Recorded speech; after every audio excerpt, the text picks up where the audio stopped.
आप सबको नमस्कार। आप सबका YS गुरु NCERT संस्कृत सॉल्यूशन इस यूट्यूब चैनल पर हार्दिक स्वागत है। आज हम पढ़ेंगे NCERT के द्वारा 6th क्लास के लिए निर्धारित पाठ्य पुस्तक रुचिरा प्रथम भाग है। इस पाठ्य पुस्तक का 6th लेसन समुद्र तट। जैसा कि आप स्क्रीन पर देख रहे हैं, यह हमारा छठा पाठ है समुद्र तट। समुद्र तट का मतलब समुद्र का किनारा।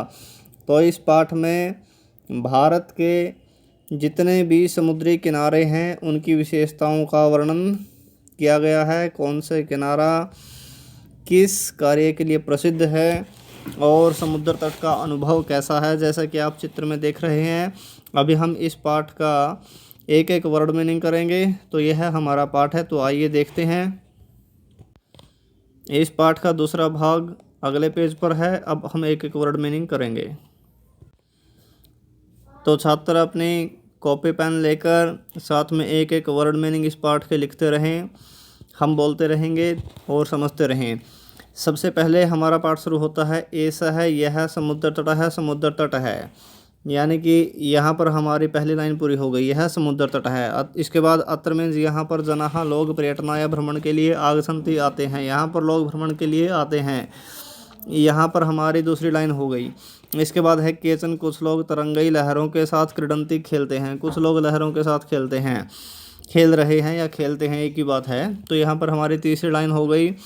केचन कुछ और नौका भी नावों के द्वारा, किश्तियों के द्वारा जल विहार। जल विहार होता है जल के ऊपर भ्रमण करना। अब किश्तियों के साथ जल के ऊपर तो भ्रमण करेंगे ना, तो जल विहार कुर्वंती कर रहे हैं। और कुछ लोग नावों के द्वारा जल विहार कर रहे हैं। तो यह हमारी चौथी लाइन हो गई। इसके बाद है तेसु, उनमें। उनमें किन में? उन लोगों में। केचन कुछ कंदुकेन, गेंद के साथ क्रीडंती खेल रहे हैं। यहाँ पर हमारी अगली लाइन हो गई। कुछ लोग क्या कर रहे हैं? गेंद के साथ खेल रहे हैं। इसके बाद अगली लाइन है बालिका, बालिकाएं, बालका, बालक च और बालुका भी रेत के द्वारा बालुका गृहम, रेत के घर रचयंती बना रहे हैं। गृहम मतलब घर। तो कुछ बच्चे वहाँ पर क्या कर रहे हैं? बालिकाएं और बालक रेत के द्वारा रेत के घर बना रहे हैं। इसके बाद मध्य मध्य, बीच बीच में जब वो घर बनाते हैं तो उस कार्य के बीच बीच में तरंगे, लहरें, जो समुद्र की लहरें हैं वो बालुका गृहम, रेत के घर को प्रवाहयंती, बहा देती है। तो बच्चे बनाते हैं और समुद्र का पानी उनको घरों को गिरा देता है, बहा देता है। ऐसा यह क्रीड़ा खेल प्रचलती, चलता रहता एव ही। यह खेल चलता ही रहता है। चलता रहता क्यों? क्योंकि बच्चे बनाते रहते हैं और पानी उनके घरों को, जो रेत के घर बनाते हैं उनके घरों को बहाता रहता है। इसके बाद है समुद्र तट। समुद्र के तट न मतलब न केवलम, केवल पर्यटन स्थानानि, घूमने के स्थान हैं। ये कहता है कि भाई समुद्र के तट केवल घूमने के स्थान नहीं है। न लिख दिया ना, नहीं है।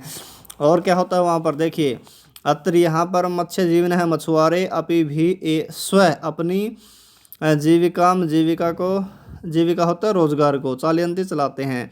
भाई समुद्र के किनारे जो मछुआरे लोग हैं उनको रोजगार भी मिलता है क्योंकि वो मछलियाँ पकड़ते हैं। तो यहाँ पर मछुआरे लोग भी अपनी जीविका को चलाते हैं। इसके बाद है हमारे देश है। यहाँ पर हमारे देश में हम अस्माकम, हमारे, ये देश है। ये जो देश में लिखा था मैंने, ये नीचे वाले वर्ड की हिंदी है। देश है मतलब देश में। तो अस्माकम का मतलब हमारे देश है। देश में बहवह बहुत से समुद्र तट, समुद्र तट संतीस हैं। तो ये हो गई हमारी अगली लाइन। हमारे देश में बहुत से समुद्री तट हैं। तो अब आ गई जगह का नाम। वो कौन सी जगह पर है? एतेसु, इनमें। मुंबई एक जगह का नाम आ गया। गोवा, गोवा मीन्स गोवा। कोची, कोची या कोचिन। कन्याकुमारी, कन्याकुमारी। विशाखापट्टनम होता है विशाखापट्टनम। पुरी तटहा, पुरी के समुद्र तट। ये 6 जगह के नाम आ गए। मुंबई, गोवा, कोची, कन्याकुमारी, विशाखापट्टनम और पुरी के समुद्री तट अतीव बहुत ही प्रसिद्ध संति हैं। ठीक है। तो इनमें किन में? समुद्री तटों में मुंबई, गोवा, कोची, कन्याकुमारी, विशाखापट्टनम, पुरी के समुद्र तट बहुत ही प्रसिद्ध हैं।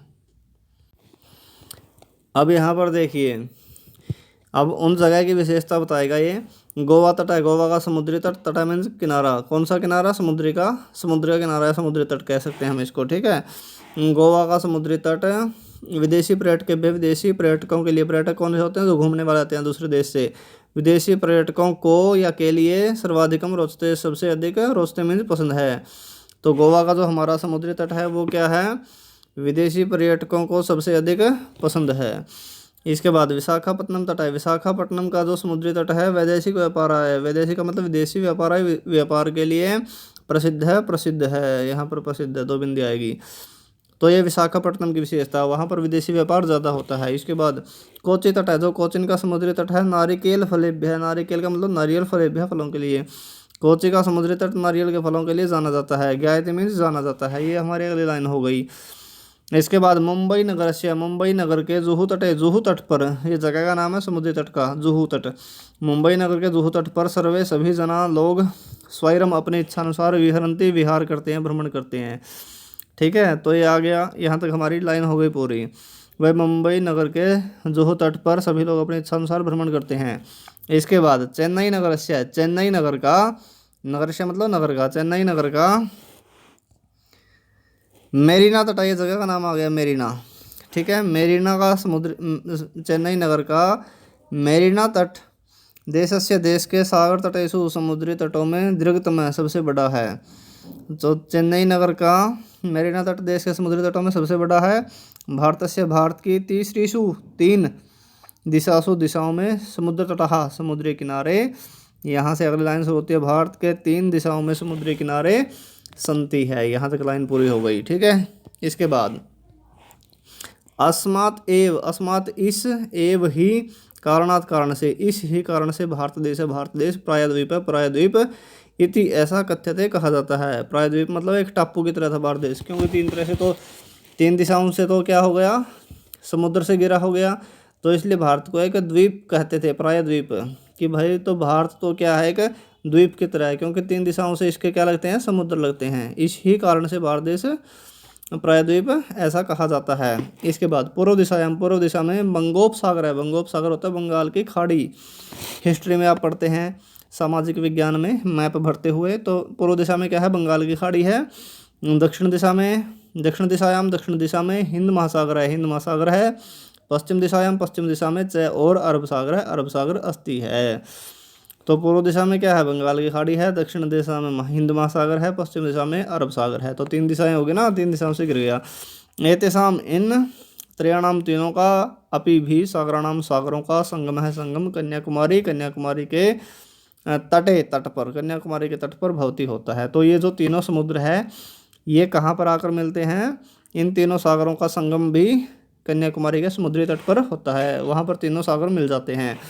और तीनों सागर मिलने के बाद क्या विशेषता बनती है, अत्तर यहाँ पर पूर्णिमायाम, पूर्णमासी जो तिथि होती है उसमें चंद्रोदय, चंद्रमा का उदय, ठीक है, शाम के टाइम, और सूर्यास्तम, सूर्य का अस्त, च और युगपद एक साथ ही। ये देखो, ये बताया भाई, अत्तर यहाँ पर, कहाँ पर, कन्याकुमारी में, अत्र यहाँ पर पूर्णमासी में चंद्र का उदय और सूर्य का अस्त युगपद एक साथ ही द्रष्टुम, देखा शक्यते, जा सकता है, देखा जा सकता है। ठीक है, तो इतना था हमारा 6th क्लास का समुद्र तट है, यह जो हमारा 6ठा पाठ था यह, और इसका अभ्यास का कार्य अगली वीडियो में हम लेकर आएंगे। आज के लिए इतना ही। संस्कृत के अध्ययन के लिए निरंतर हमारे साथ जुड़े रहें और हमारे इस चैनल को सब्सक्राइब करना मत भूलें। हमारे इस चैनल को ज़्यादा से ज़्यादा लाइक करें, शेयर करें, कमेंट करें। धन्यवाद। जय तु संस्कृतम, जय तु भारतम।